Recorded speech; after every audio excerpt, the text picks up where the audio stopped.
बिस्मिल्लाहिर्रहमानिर्रहीम। हज़रात, आज मुख्तसर बुखारी शरीफ की एक हदीस मुताला करेंगे। ये हदीस भी किताबुल अज़ान में से है और इसमें भी तर्जुमतुल बाब में इमाम बुखारी रहमतुल्लाह अलैह ये फ़रमाते हैं कि इमाम इसीलिए मुकर्रर किया जाता है कि उसकी पैरवी की जाए और इक्तिदा की जाए।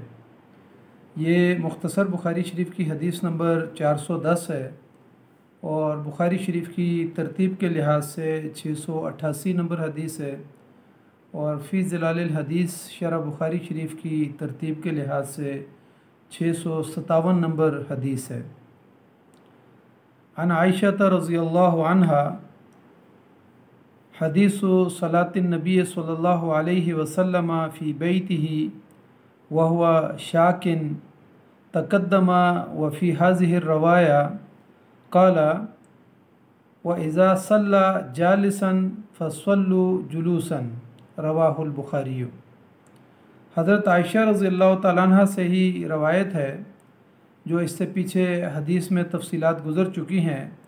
जिसमें उन्होंने फ़रमाया कि रसूलुल्लाह सल्लल्लाहु अलैहि वसल्लम का बीमारी की वजह से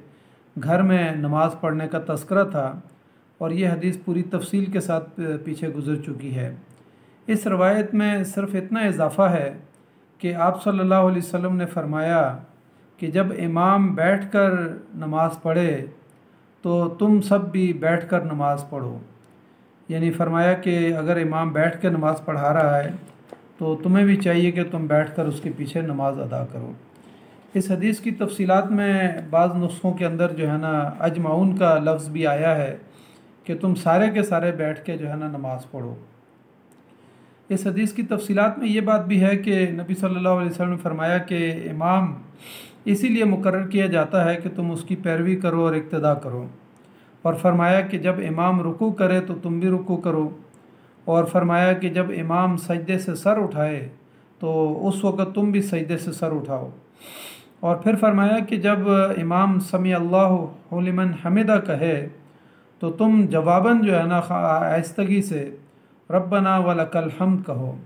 और मुख्तलिफ़ रवायात के आगे ये भी आता है कि हमदन कसीरन तय्यबा भी अगर आप कोई कहना चाहे तो वो कह सकता है।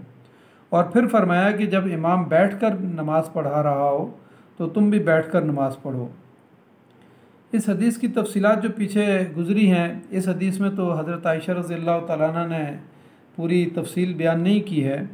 लेकिन इसके अलावा बाकी अहादीस के नुस्ख़ों में ये बात मिलती है कि मसलन हज़रत अनस रज़ियल्लाहु तआला अन्हु की रवायत में और इसी तरीके से हज़रत यानी जाबिर रज़ियल्लाहु तआला अन्हु की रवायत में ये बात आती है कि जिसमें पूरी तफसील मौजूद है कि नबी अकरम सल्लल्लाहु अलैहि वसल्लम जब घोड़े से गिर गए थे और आप सल्लल्लाहु अलैहि वसल्लम के पहलू ज़ख्मी हो गए थे और आप सल्लल्लाहु अलैहि वसल्लम के पाँव में भी मोच आ गई थी, तो उस वक़्त नबी अकरम सल्लल्लाहु अलैहि वसल्लम बालाखाना में क़याम फरमा थे। तो अबू दाऊद की रवायत के मुताबिक फिर इसमें ये तफसील भी है कि नबी अकरम सल्लल्लाहु अलैहि वसल्लम की अयादत के लिए जब सहाबा इकराम वहाँ पे गए तो एक मरतबा नबी सल्लल्लाहु अलैहि वसल्लम ने नफली नमाज सहाबा इकराम को जमात के साथ पढ़ाई और आप सल्लल्लाहु अलैहि वसल्लम ने बैठ के नमाज़ पढ़ी और सहाबा इकराम ने खड़े होकर नमाज़ पढ़ी। जबकि इसी रवायत में आता है कि दूसरी मरतबा जब सहाबा इकराम गए नबी अकरम सल्लल्लाहु अलैहि वसल्लम से मुलाकात के लिए तो उस मौके पे नबी सल्लल्लाहु अलैहि वसल्लम ने बैठ के नमाज़ पढ़ाई और सहाबा इकराम को भी जो है ना बैठ जाने का हुक्म दिया, और उन्होंने भी जो है ना फिर सहाबा इकराम ने भी, और ये फ़र्ज़ नमाज थी, यानी फ़र्ज़ नमाज की इमामत में सहाबा इकराम भी बैठ गए और नबी सल्लल्लाहु अलैहि वसल्लम ने भी बैठकर इमामत जो है ना करवाई। जबकि ये वाक़या जो है इमाम इब्न हब्बान ने ये लिखा है कि ये 5 हिजरी का वाक़या है, लेकिन ये बिल्कुल इब्तदाई यानी मदनी दौर का हुक्म था कि नबी सल्लल्लाहु अलैहि वसल्लम ने फरमाया कि अगर इमाम बैठा हुआ हो तो तुम भी बैठ के जो है ना सारे नमाज़ पढ़ो। जबकि बिल्कुल मरज़ुल मौत वाली हदीस जो पीछे हमने मुताला की, उसमें नबी सल्लल्लाहु अलैहि वसल्लम ने जब हज़रत अबू बकर सिद्दीक़ रज़ियल्लाहु तआला अन्हु को कहा कि आप जो है ना इमामत करवाएं, तो नबी सल्लल्लाहु अलैहि वसल्लम गशी खा के बार बार गिर जाते थे, बार बार गुस्ल करते थे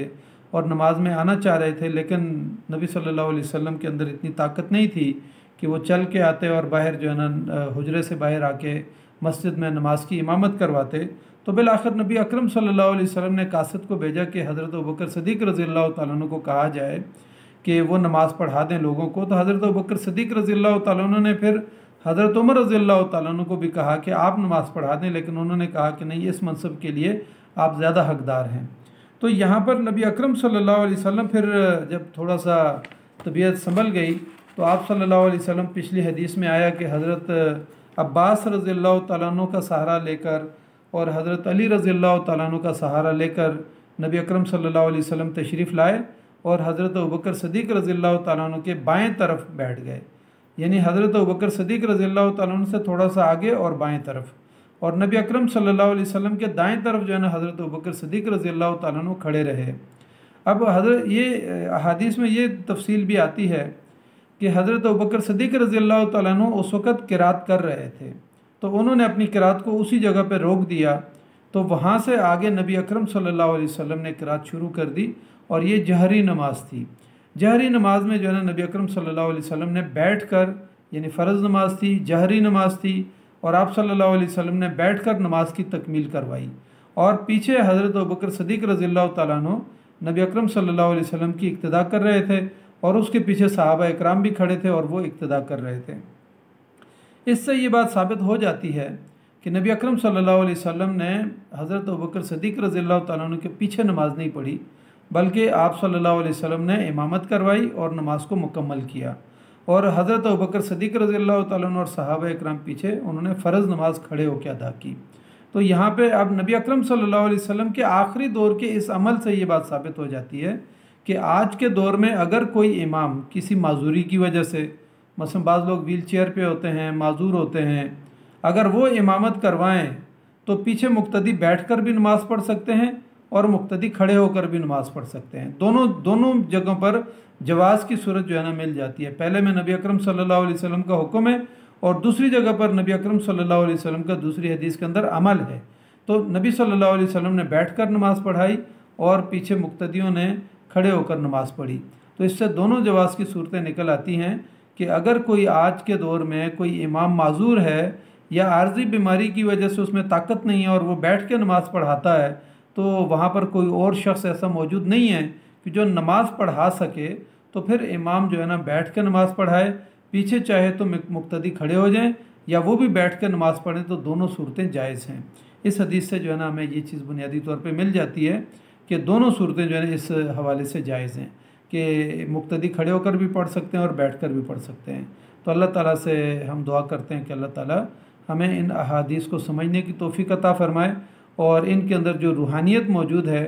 یعنی اس پچھلی حدیث سے بھی اور اس حدیث سے بھی یہ اندازہ ہوتا ہے کہ نبی اکرم صلی اللہ علیہ وسلم اپنی مرض الموت میں بھی یعنی مسجد میں جا کے نماز پڑھنے اور پڑھانے کو کتنی بڑی اہمیت دیتے تھے۔ لیکن آج ہم بالکل درست ہوتے ہیں، صحیح سلامت ہوتے ہیں، لیکن گھروں میں نماز پڑھ لیتے ہیں، لیکن مسجد میں جانے کی ہمیں توفیق نہیں ہوتی اور ہم زحمت نہیں کرتے۔ اس لیے ضرورت اس بات کی ہے کہ نبی اکرم صلی اللہ علیہ وسلم کی ان تعلیمات سے اور احادیث سے ہم روحانیت حاصل کریں، اور اس کا جو اصل یعنی وجہ ہے، جس وجہ سے یعنی نبی اکرم صلی اللہ علیہ وسلم نے اتنی تاکید فرمائی ہے، وہ جو ہے نا علت کو جو ہے نا سمجھنے کی کوشش کریں۔ تو اللہ تعالی ہمیں اس پر عمل کرنے کی توفیق عطا فرمائے۔ جزاک اللہ خیر۔ السلام علیکم ورحمۃ اللہ وبرکاتہ۔